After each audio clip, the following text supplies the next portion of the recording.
kakahigin po natin siya noong asarol. Dito natin pararaanin yung tubig. Para Dito na lang, sir. Oo, gitna ng kalamansi. Gagawa ng ano. Yun. Itong mababaw na ito, ikukuha nyo rito, itatapon nyo. Para ito, dito lang kanal ng kalamansi natin. Kabilaan din. Bubutasan dito, sir. Mm-mm. Ipadiretso para Hindi, diretso. wag natin bubutasan. Kakahigin natin siya hanggang dito. Pag ganyan. Kabilaan. Ayaw, sir. Oo. Yung asarol, pwede rin yung pala Pala. pag wala yung asarol. Basta ang importante, dito yung agos. Para noon, lahat noong maagusan, mabusog, Yung sa maglalabas ng maraming bulaklak yan. Lalo ito. Dadali, sir. Aha. Nako, yung mga napitasan na ito, maglalabas ng maraming bulaklak. Tapos, yung mga natira, lalaki yan.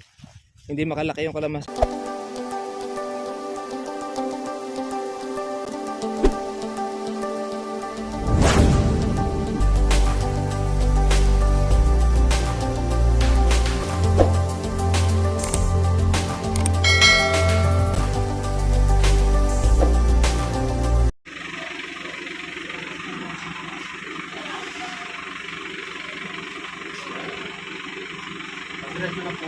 Padiretso lang. Bigat niya.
Dahil po ulit tayo makatiga po sa Lawak, Pangasinan.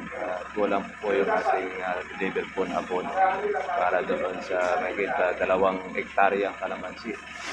Para siya ay mas umawi. Medyo malamig-lamig po yung ating pong biyahe.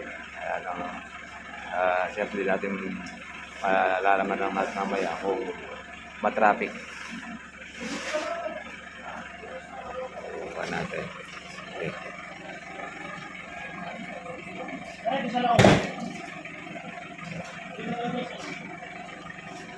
Lima dyan, 5. So, tayo doon sa bodega ni Sir Marvin. Doon sa kanyang gawang abono. Ito yung organic fertilizer. Saan ay iyak po yung ating kalamansi. Atin po yung ginagawa. Nilalagay.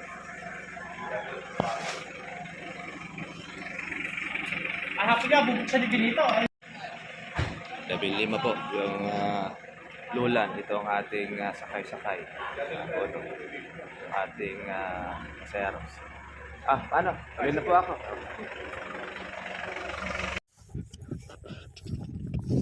Magandang araw po sa inyo mga katribya at welcome po sa aking YouTube channel. At dito po tayo ulit sa Lawak, Pangasinan. Saan po ang ating ka-farmers, ating mga katribya ay ating tinututorial at tinutulungan dito po sa ating pag-aalaga po ng kalamansi. Ngayon po mga katribya po itong ating nilagyan po ng ating organic fertilizer. Ito na po sila ngayon. Bumerde na po sila. Ayan. At kailangan uli ng follow up ng tubig dahil matagal na rito sa area na hindi po umuulan. Ngayon ay ang kanilang patubig ay deep well. Tapos yung kanila pong kalamansi, yan yung namatay. Ito palitin. Ayan, pinatukuran po natin tulos at konting kwan lang. Ayun, napitas na po pala yung bunga nito. Kailangan ng tubig. Dahil kakaroon po ng bitak ang lupa. At nung umpisa na po ang patubig po ngayon, sa tindi po ng init dahil patagaraw na mga katribya. Yung ilang mga area na hindi pa po na lalagyan po ng abono, yung medyo madilaw do sa gawin na yan. Pero ito ay nalagyan na siya, kaya lang hindi pa po lahat dahil marami po pong puno ang wala pa, kaya kailangan ay mabusog ito ng ating tubig. Yan, meron pang talong si kuya.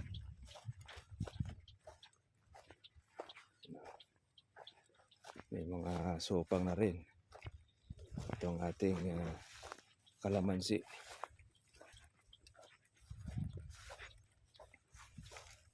Dito na po nakarating po yung kanilang kubo. Nasira po no karaang bagyong si Yuan. Kaya dito sila sa may ipil. Nag-i-spray sila ngayon ng pataba ata or pang damo. Ito pa yung isang part ng tataniman po ng sili. Pero cultivate muna. At meron po silang organic o yung ipot ng manok na ilalagay dito sa kona ito sa area. Kailangan lang muna dapat ay maihalo dito. Pati na rin po yung ating organic fertilizer. Medyo maliliit po mga farmers po itong kalamansi dahil yung una pong humawak ay hindi rin alam po yung gagawin. At dahil po nakarantag-araw, halos ay hindi ito diniligan or tinubigan. Kaya unabis din na halos na hindi rin po binigyan po ng abono. Ito, 2 taon na ito. Pero hindi po siya ganong lumaki, mga katribya. Ngayon, sa susunod po na ito, na itong tag-araw na ito, basta't mahusto po yung alaga, ay nako, ay lalaki po itong kalamansi natin na ito. Ito ngayon po yung ano lang tataniman po ng siling labuyo, mga katribya. Maluwang po ito, 2 hektarya, mahigit 2,000 na tanim po na kalamansi ng ating ka-farmers dito sa Lawak, Pangasinan. Ito na po yung 3 taon na kung saan ay hindi po siya masyado po lumaki, pero yung area na ito dito maganda-ganda, mas malaki na siya kaya para mo doon sa pinakabungad. Ayan, yung kabila po na yun, 2 taon din siya, kaya lang ay medium size po yung itinanim, kaya medyo patagal ang pagkalaki. Mukhang matagal-tagal na rin pong hindi po umuulan dito sa area na ito. Yan, pag po ito nakatikim po ng patubig at nabusog, magkakaroon nito mga ka-farmers po ng bulaklak na panibago. Napitas na po yung bunga.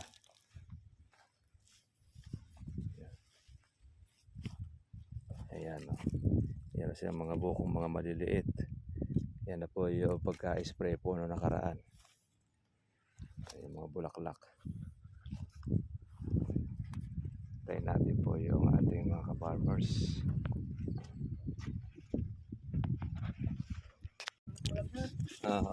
Sabi ko kay sir, kailangan nito pusugin ninyo yung tubig. Kasi pagka hindi siya nabubusog, ay mananatiling ko niyan, hindi lalaki yung bunga. Maninilaw na sir. Maninilaw. Dapat yan, hindi lang siya yung dilig-dilig lang. Dapat yan yung paagos. Magkakaroon kayo dapat dito ng kuwan, asarol. Ganito gagawin natin yan. Bawa ito yung pinaka-araro, no?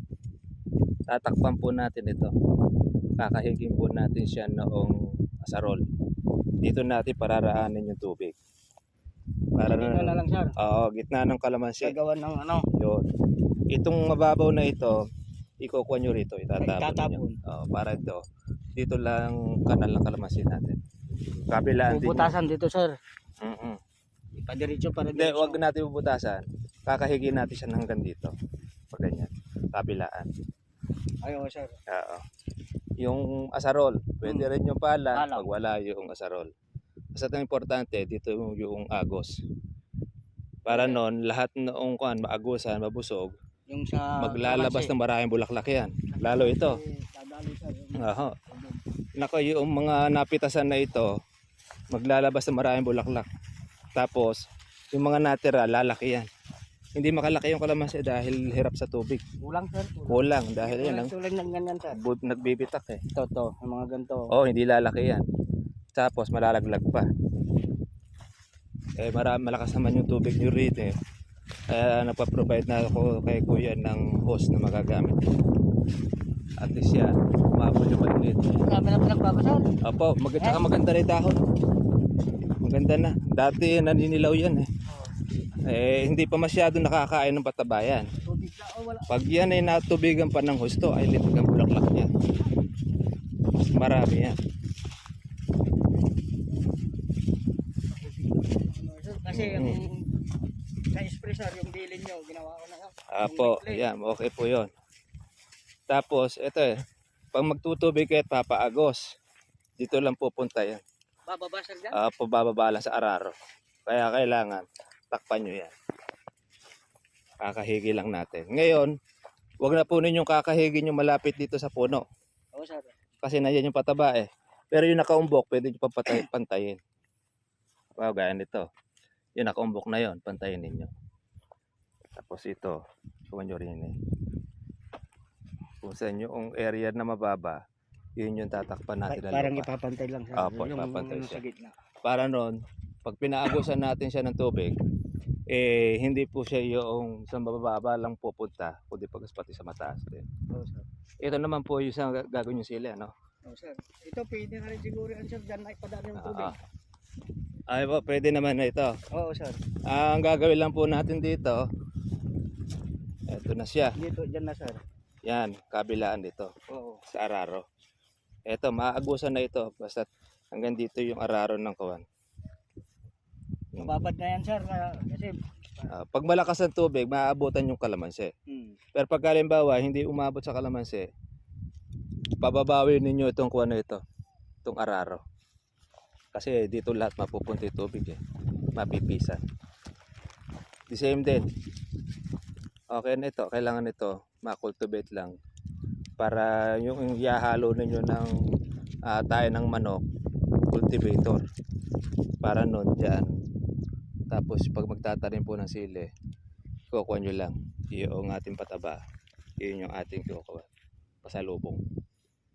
Bawat kuwan, bawat puno, meron tayong mga 2 kutsara na kuwan pataba organic. Bukod doon sa mga pinaghalo, sabi ni Kuya magkukuha kayo chicken manure eh. ayun, sir. Oo, ihahalo nyo rito. Kailangan nyo cultivate. Para yung damo na ito mamatay. Herbicide nyo muna. Bago taniman. Isang ulit pa, sir, na herbicide. Isang kuwan pa siya. Oo. Tapos, ang gagawin naman ninyo dyan, tawag dito, bago takpan niya, kailangan malinis na ito. Wala na siyang magiging damo. At pagtatanim ninyo, kailangan tubigin muna Oo, sir. bago kayo magtanim. Kasi pag hindi man siya matutubig, maluluto sa init. Yun lang naman ang kukunin natin dyan eh. Basta't bawat puno, 2 kutsara sa bawat sili. Kahit yung kutsarita lang. Kaya yung tansya nyo na ganun. Natansya nyo na mahigit 1 kutsara. Yan. Tapos ito, lalaki ito, yung kalamansi na yan. Yan, basta't nakatikim ng tubig. Grabe Oo, nung mabubusog kami yan. Ano dito, tubig lang kulang. Oo, tubig lang ang kuhan nyo rito. Dahil mayroon na itong pataba eh. Taba.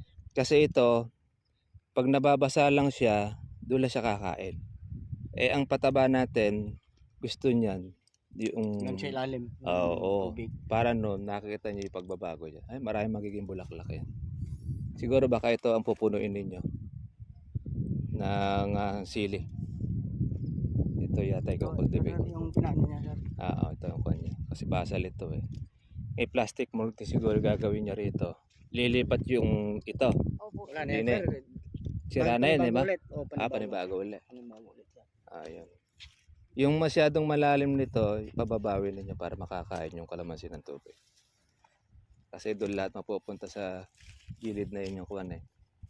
Tapos magtutubig kayo, di ba naka-plastic mulch yun? Dilig kayo ng dilig sa gitna. Sabi ko nga sir, uulan sana eh para ipaano para Oo, hindi aabot ng kasi kuwan. matigas na pag pinaraan. Mhm.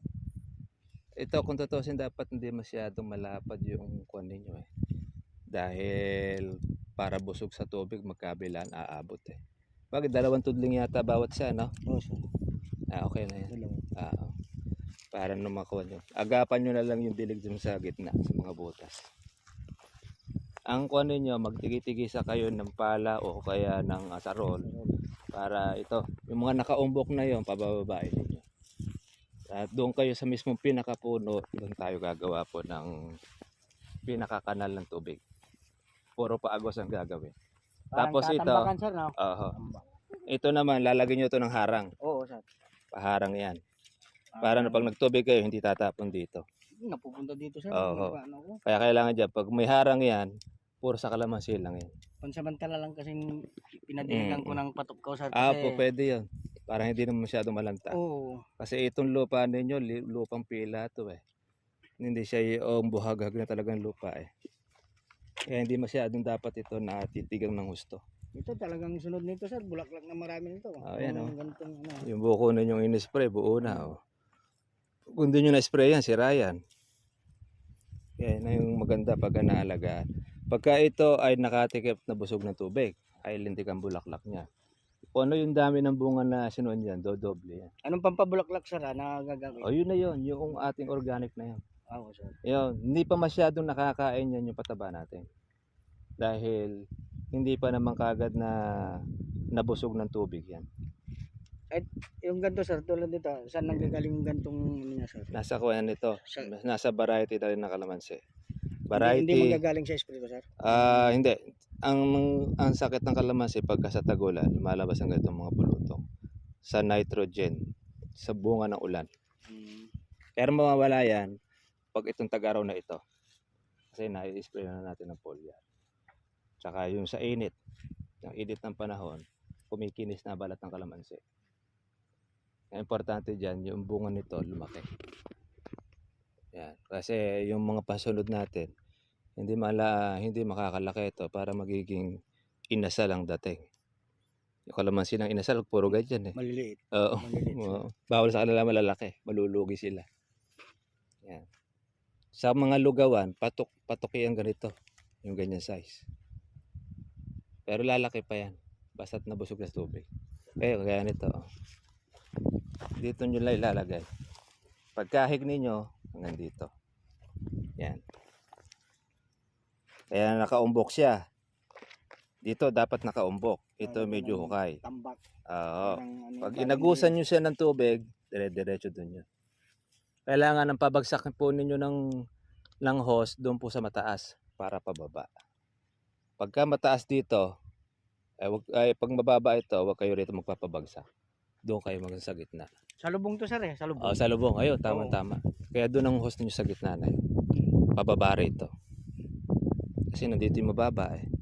Ganon din naman sa kabila, pababa rin. Basta ang magpatubig ng tanim namin dati dito, manggagaling sa dulo at saka dulo doon.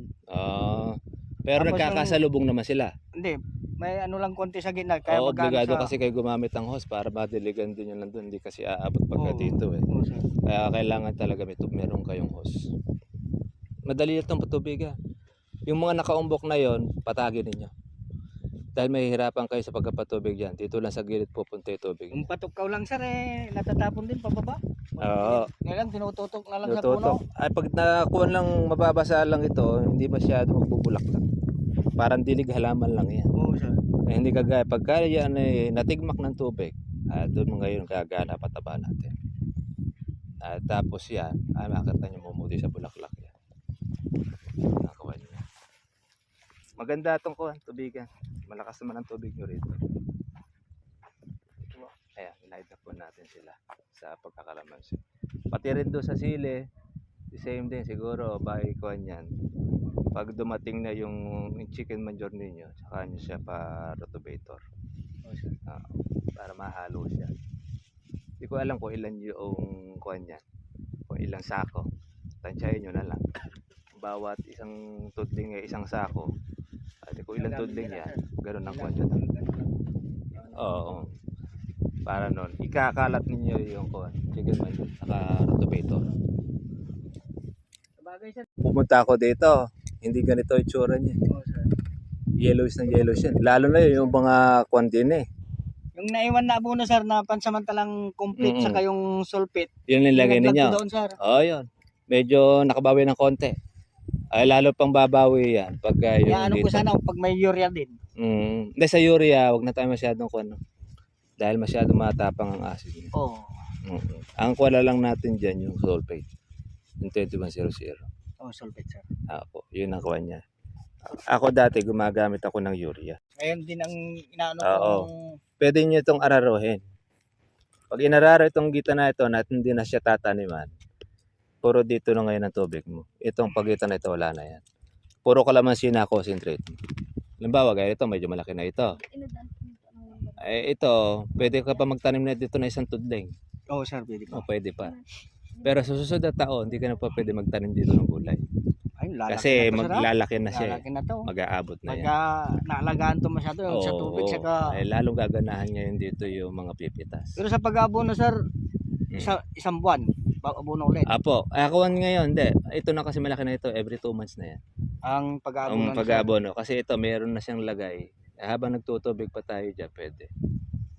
Dahil yan matagal naman po yung ating abono, slow releasing siya. Yung dala nyo sir, hanggang dito hindi nakatipid. Ayun, patikim man ninyo. Ito. Opo. Pag halimbawa, ibang mga sumobra, i-stock nyo na siya para naman ilanin nyo sa sili. Kasi sa sili ninyo, obligado kahit na weekly. Every 15 days, naglalagay kayo. Yung kasi organic yung sa atin na yan. Kaya nga Pati yung sa pag-special, pwede din yung dala nyo sa sili. Yung tulad yung nag-spray ko ng kalamansi, yung siling nabuhay dyan. Apo, pwede sa sili. Konti pa lang lalabas nito dahil di pa busog eh. Pero meron na nakaporma yan. No? Sabi na, sa spray ang kukunin sa bulaklak, hindi. Hindi, sa patabaya tsaka sa tubig. Yung sinasabi nila sa potassium, mangga yun. Potassium Potassium, tatanda ang kalamansi. Mabilis. Pagka pinuwersa mo ang kalamansi doon sa hindi sa kapanahonan. At yun ang mga mangga, pagka ginamitan mo ng potassium ang mangga, mabilis tumanda. Hindi mo pakikinabangan. Siguro 5 taon na itinatanda ng mangga pagka ginamitan. Ang kalamansi naman, regular na nagbubulaklak yan. Continuous yun. Talagang alaga nito. Oo, alaga lang siya. Tubig lang siya, importante. Pataba. Hahataw yan. Magdodoble sa ganyan.